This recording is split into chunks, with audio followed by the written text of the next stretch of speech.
Kaya, Po. storboyin lang kita. Sige po. Kaya, kunwari, may nagbanta sa buhay ng pamilya mo, anong gagawin mo?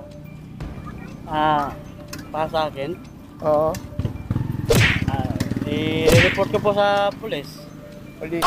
Oo, tama naman, no? Tama naman. Si Vice Presidente Sara Duterte, binantaan yung pamilya ni President Bongbong Marcos, 'di ba? Si First Lady, tapos pinsan pa niya si SMR.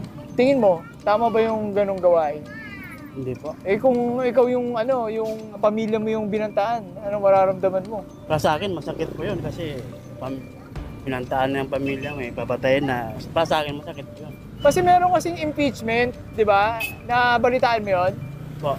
Umaabot na sa Senado, kumbaga na-impeach na sa Congress si VP Sara. Ang problema sa Senado, nakabimbin pa yung impeachment. Pinapatagal pa.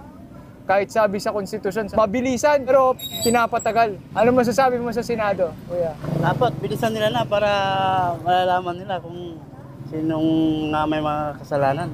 Tama naman, kasi trial naman yun, paglilitis. Kumbaga, hindi pa sure kung... Sino talaga yung may Oo, di ba? kasalanan. Kumbaga, pagkakataon din yun ni Sara na, Paglaban yung sarili niya. Yun, tama. Galing ni kuya.